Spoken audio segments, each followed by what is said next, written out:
ये चैनल केवल मनोरंजन के लिए है। हम किसी भी तरह की अंधश्रद्धा को बढ़ावा नहीं देते। मध्य रात्रि का दूसरा पहर। लगभग 24 साल का नौजवान तांत्रिक शिवाजी भावे वीरान पड़े प्रभाकर निवास को घूर रहा था। सर्दियां गुजर गई थीं। इस वीरान पड़े कोठी में कोई भी दाखिल नहीं हुआ था। अजीब सी मनहूसियत भरा सन्नाटा पसरा था वहां।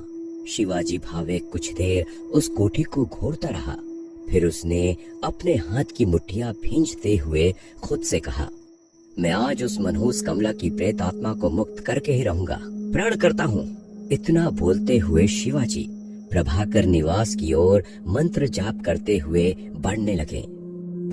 ओम त्र्यंबकम यजामहे सुगंधिम पुष्टिवर्धनम उर्वारुकमेव बंदनान मृत्योर्मोक्षीय मामृतात्।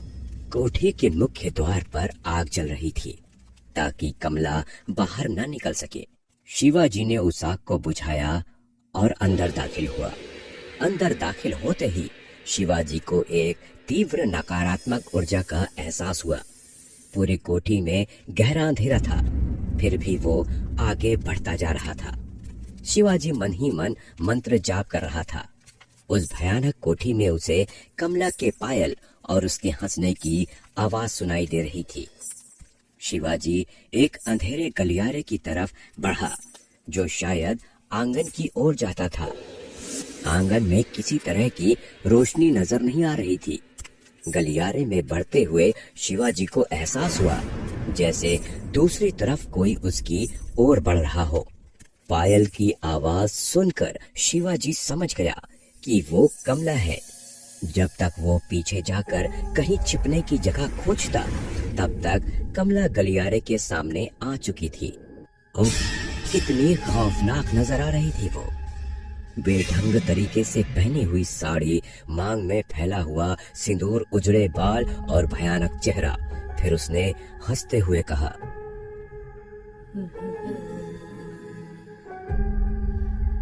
जमींदार जया चंद्र,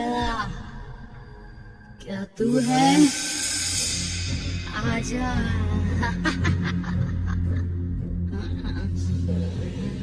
वर्षों बीत गए मनुष्य का मांस खाए हुए हैं। आजा, आजा, मेरी भूख मिटा दे। शिवाजी की हृदय गति जरूरत से ज्यादा तेज हो गई थी। उसने घबराहट में इधर उधर देखा तो उसे एक बंद कमरा नजर आया। वो भागकर उस कमरे में घुस गया। कमरा खाली पड़ा था। कुछ सामान यहाँ वहाँ बिखरे थे और उसके ठीक सामने लड़की की एक अलमारी थी। वो डरा हुआ अलमारी के एक सुराख से बाहर देख रहा था।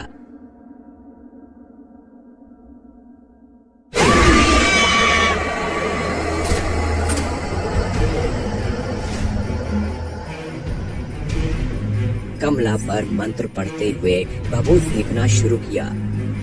कमला उस पर हावी होने की कोशिश कर रही थी।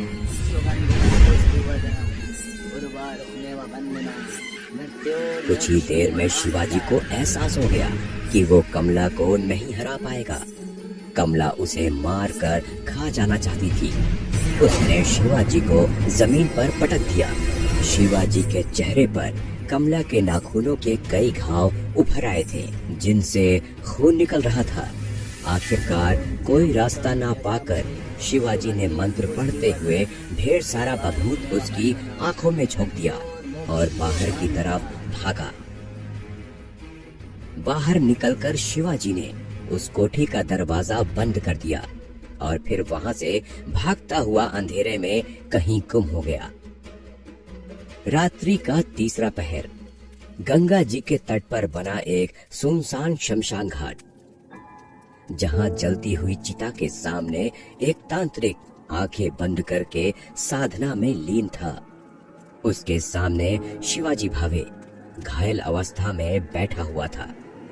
फिर शिवाजी ने उस तांत्रिक से कहा, गुरुजी, कुछ तो बोलिए। ये तीसरी बार है जब जब मैं कमला की प्रेत आत्मा से हार गया। अघोरी मठ में मेरा चयन तब तक नहीं हो सकता जब तक मैं किसी शक्तिशाली प्रेत आत्मा को मुक्ति न दिला दूं। मुझे कमला की मुक्ति का मार्ग बताइए गुरुजी। उस तांत्रिक ने अपनी आंखें खोली और कहा, किसी भी प्रेत आत्मा से लड़ने के लिए सबसे पहले उसके विषय में पूरी जानकारी होना अति आवश्यक है। बिना ज्ञान कमला को हरा पाना असंभव है। फिर शिवाजी को गुरुजी ने कमला का इतिहास बताना शुरू किया। बात है सन 1945 की। तब भारत में जमींदार हुआ करते थे और उन्हीं जमींदारों में से एक थे पूर्वी भारत के लोकप्रिय जमींदार जयचंद्र प्रभाकर, जिनका एक ही पुत्र था, किशोर चंद्र प्रभाकर। जयचंद्र अपने पुत्र का विवाह किसी अच्छे कुल में कराना चाहते थे, मगर उनकी कोठी में रहने वाली एक दासी कमला का प्रेम प्रसंग किशोर चंद्र से चल रहा था। कमला बहुत सुंदर थी, दोनों छिपकर मिला करते थे। समय बीता और समय के साथ ये बात जयचंद्र को पता चल गई। गुस्से में आग बबूला जयचंद्र ने कमला को मृत्यु दंड देने का आदेश दिया। कमला को बेड़ियों से जकड़कर सभा के सामने लाया गया। कमला की अंतिम इच्छा थी कि उसे सुहागन मृत्यु दंड दिया जाए। जयचंद्र ने उसकी आखिरी इच्छा पूरी की और भरी सभा में उसे सुहागन श्रृंगार के साथ मृत्यु दंड दे दिया गया। किशोर चंद्र चुपचाप ये दृश्य देखता रहा। कमला जब मरी उस वक्त वो गर्भवती थी, परंतु मरते समय कमला का वादा था जयचंद्र से कि वो लौट आएगी। समय बीता, किशोर चंद्र का विवाह सरस्वती से हुआ, मगर जैसा कमला ने कहा था वो लौट आएगी, वो सत्य साबित होने लगा। सरस्वती बीमार रहने लगी। धीरे धीरे उसे दौरे पड़ने शुरू हो गए और आखिरकार कमला ने सरस्वती के शरीर पर कब्जा कर लिया। जयचंद्र ने कई सारे तांत्रिकों की मदद ली, मगर कोई भी कमला जैसी जिद्दी आत्मा को सरस्वती के शरीर से नहीं निकाल सका। और फिर एक दिन जिसका डर था वही हुआ। कमला ने सबसे पहले अपने पति किशोर चंद्र, फिर एक एक करके परिवार के सभी सदस्यों को मार दिया और उनके मांस से अपने भूख की तृप्ति की। तब से वो घर श्रापित हो गया। वो उस घर से बाहर भी नहीं निकल सकती और किसी को वहाँ रहने भी नहीं दे सकती। शिवाजी ने तांत्रिक से कमला की पूरी कहानी सुनने के बाद कहा, परंतु गुरुजी, कमला को उस घर से मुक्ति देने का कोई तो मार्ग होगा। मार्ग है। कमला पर काबू पाने के लिए कुछ तांत्रिकों ने मंत्र से अभिमंत्रित वस्तुएं इकट्ठा करके एक हवन करने की कोशिश की थी, मगर उन सारी वस्तुओं द्वारा हवन किया जाता और उसकी मुक्ति होती, उसके पहले ही कमला ने उन सभी तांत्रिकों को छल से मार दिया। शिवाजी ने फिर सवाल किया कि वो वस्तुएं उसे मिल सकती हैं, जिस पर तांत्रिक ने उसे बताया वो वस्तुएं उसी घर में हैं, मगर कमला ने उन्हें छिपा दिया है। वो हवन कुंड आज भी जल रहा है। उन वस्तुओं को खोजकर पूरी विधि विधान से अगर कोई उस घर में हवन करे तो कमला को मुक्ति मिल जाएगी। शिवाजी समझ गया कि आखिर कमला को कैसे मुक्त किया जा सकता था। उसने अपने गुरुजी को प्रणाम किया और एक बार फिर चल पड़ा प्रभाकर निवास की तरफ। उस अंधेरी कोठी में भटकता हुआ शिवाजी लगातार मंत्र जाप करते हुए उन पूजा सामग्रियों को खोज रहा था। ओम त्र्यंबकम यजामहे सुगंधिम पुष्टिवर्धनम उर्वारुकमेव वंदना मृत्योर्मोक्षये मामृता। एक पुरानी हनुमान चालीसा, गंगा जल की एक शीशी, ये दो चीजें शिवाजी को मिल चुकी थी। वो अगली पूजा सामग्री की तलाश में था।